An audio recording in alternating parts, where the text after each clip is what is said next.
J'ai 14 ans, je suis assis à côté de mon père dans sa voiture à l'arrêt, au pied de l'immeuble où habitent mes grands-parents à Clermont-Ferrand. On vient d'y déjeuner, on ne s'est pas dit un mot. La discussion, on l'a eue dans la voiture. La discussion a été très tendue. Je viens de dire quelque chose et là, mon père a les mains crispées sur le volant, la clope au bec, et avec sa grosse voix, il me dit « Casse-toi, retourne chez ta mère, t'es qu'un tas de merde. T'es plus mon fils. Si je te croise dans la rue, je te reconnaîtrai pas. »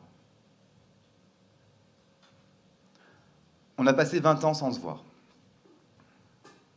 Pourtant, je viens d'une famille dans laquelle les liens familiaux sont extrêmement importants, notamment dans la branche familiale.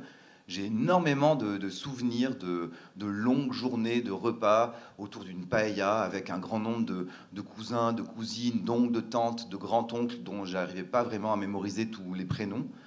Il y avait ma grand-mère au fourneau avec sa sœur. Ma grand-mère, c'était une petite bonne femme, toute potelée, toute gentille, avec ses toutes petites mains qu'elle agitait au-dessus du riz qui bouillonnait. C'était à moi de goûter tout le temps pour voir s'il y avait assez de sel. J'ai passé énormément de temps chez mes grands-parents, beaucoup de mercredis. J'adorais aller dans le garde-manger au fond. Ça sentait trop bon, le jambon, le saucisson. Et puis il y avait ces grandes jarres remplies de légumes secs où j'adorais glisser la main jusqu'à l'avant-bras pour sentir les graines de lentilles et les graines de pois chiches glisser sous les doigts. Ça, je ne l'ai jamais dit à mamie parce que mamie, c'était quelqu'un de très propre et pour qui l'hygiène, c'était hyper important. Quand j'ai eu 8 ans, les tensions ont commencé à apparaître entre mon père et ma mère. Mon père rentrait tard, soit il parlait pas, soit il parlait sèchement.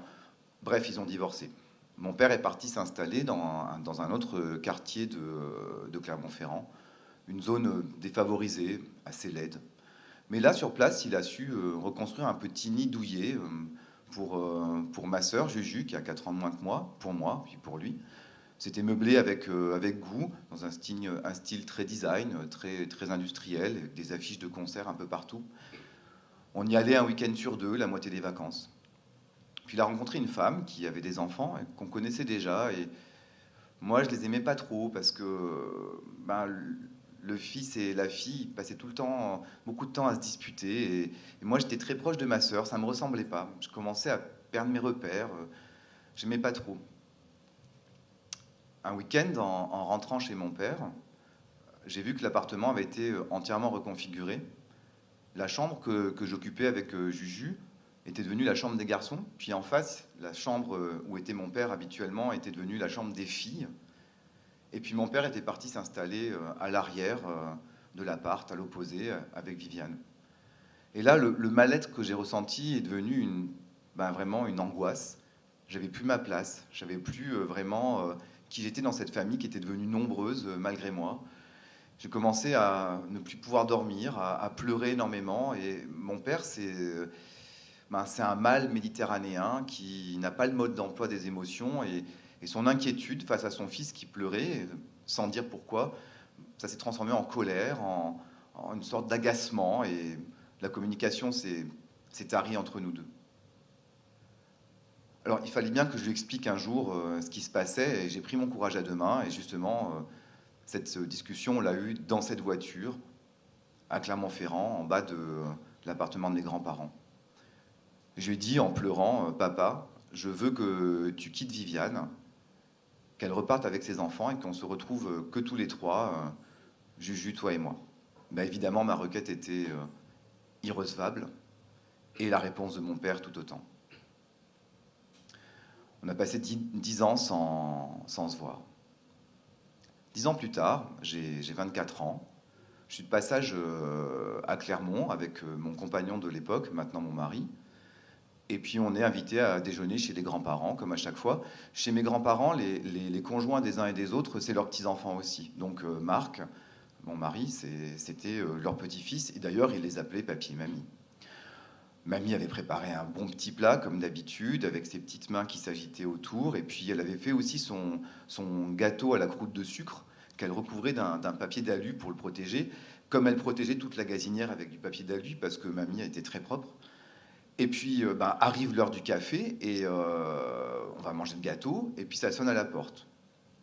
Rien de très extraordinaire dans une famille où les gens peuvent passer à l'improviste et même s'inviter au débeauté à déjeuner. Il y a toujours assez à manger dans cette famille de toute façon. Mamie dit Marc va ouvrir. Marc va ouvrir, il rencontre quelqu'un. Et puis là, j'entends cette grosse voix. Hola, ¿qué tal?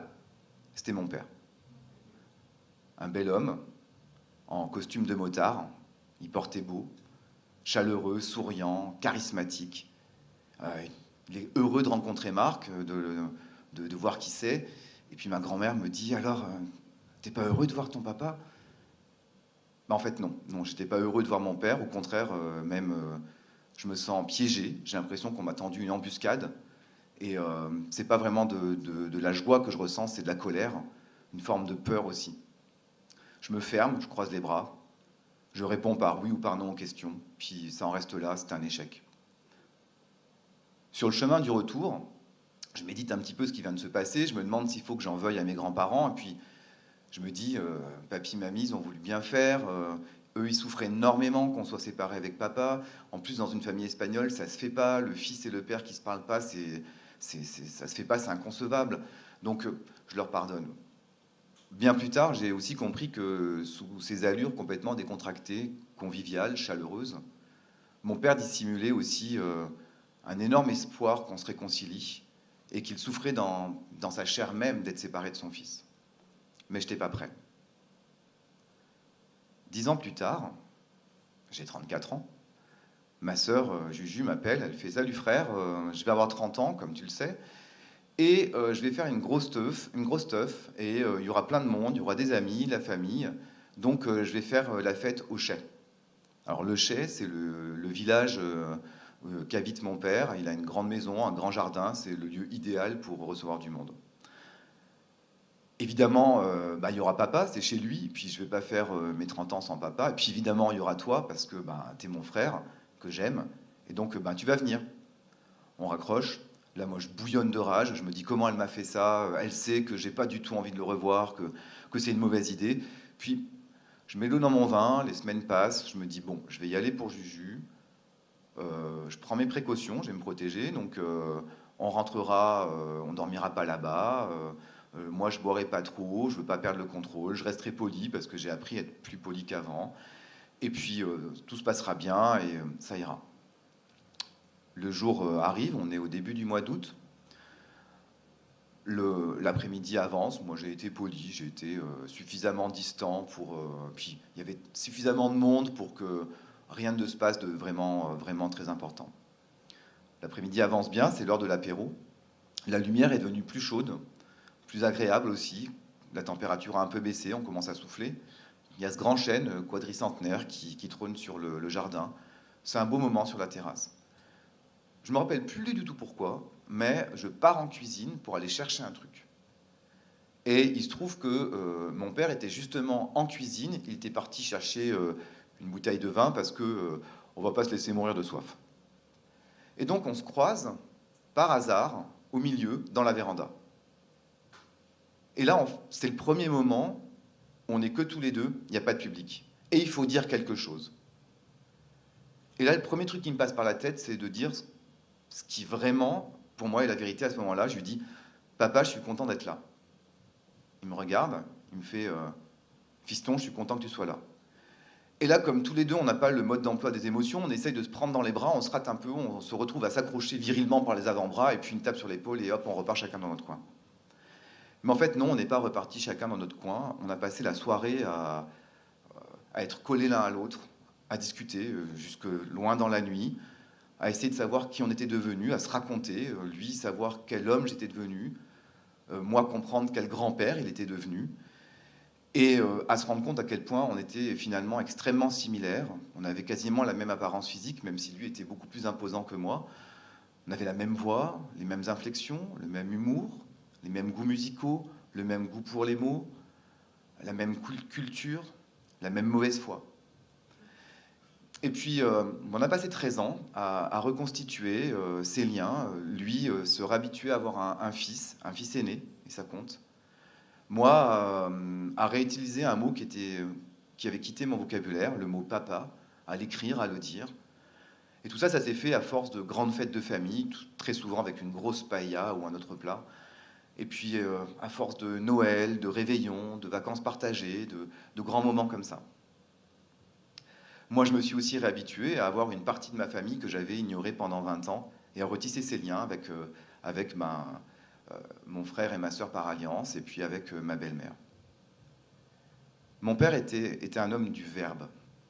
Il aimait les mots, il avait une grosse voix, et avec sa grosse voix, il était capable d'impressionner, de passionner les foules. Les gens l'écoutaient, racontaient avec fougue et avec beaucoup de connaissances des sujets que parfois il ne connaissait pas vraiment beaucoup, mais comme il avait lu la page Wikipédia juste un petit peu avant, il faisait illusion, et c'était une bonne illusion. Avec sa voix aussi, il pouvait blesser, il pouvait rabrouer. Et justement, il y a de ça à peu près 2 ans, sa voix commençait à défaillir, sa voix commençait à devenir, à s'éteindre, il se mettait à bafouiller, il n'arrivait plus à prononcer des mots compliqués. Il s'étranglait parfois avec sa salive et plusieurs diagnostics ont été posés, aucun n'était concluant, jusqu'au dernier qui est tombé comme un coup près. C'était une SLA, une sclérose latérale amyotrophique, qu'on appelle aussi maladie de Charcot.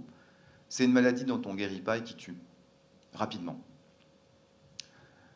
Ça l'atteignait aux muscles respiratoires, donc forcément ça touchait la respiration, la déglutition, l'élocution. Il est mort rapidement, cet hiver, à Noël. Mais Jean Ramos, mon père, était immortel. Il était increvable. Il n'était pas censé mourir. Il s'était préparé à rien, mais rien du tout. La mort, c'était pas vraiment un tabou pour lui, c'était juste une idée inconcevable. Et donc là, il a fallu, d'un coup d'un seul, de manière assez brutale, organiser ses funérailles, convoquer un conseil de famille, choisir le cercueil, l'urne, les musiques, inviter les gens. Et puis, pour moi aussi, il m'a fallu accompagner ma belle-mère qui se retrouvait assez seule parce que tout était au nom de mon père. C'est lui qui avait tous les codes. Alors j'ai fouillé les ordinateurs, retrouvé les codes, contacté les impôts, contacté le téléphone, contacté les compagnies d'assurance. Et en fait, je me suis mis au bout d'un moment à m'emparer complètement de ces funérailles et de cet après de mon père. À la fin des funérailles, avant que je reparte, ma belle-mère m'a pris dans les bras, elle m'a dit mon grand, et c'est comme ça qu'elle m'appelle, mon grand, ton père était fier de toi, et tu portes bien ce surnom que je te donne. Alors dans ma famille, on n'est vraiment pas croyant du tout, parce qu'on est plutôt du côté trotskiste et anarcho-syndicaliste bouffeur de curé espagnol. Donc l'au-delà, on n'y croit pas trop. Mais si on voulait s'imaginer mon père de l'au-delà regardant les funérailles qu'il a eues et le rôle que j'ai tenu dans cette organisation, je pense qu'il serait fier de moi. Il serait fier de voir que j'ai pleinement assumé ce rôle de fils aîné, et non pas par devoir ou par tradition familiale, mais vraiment par amour pour lui. Merci.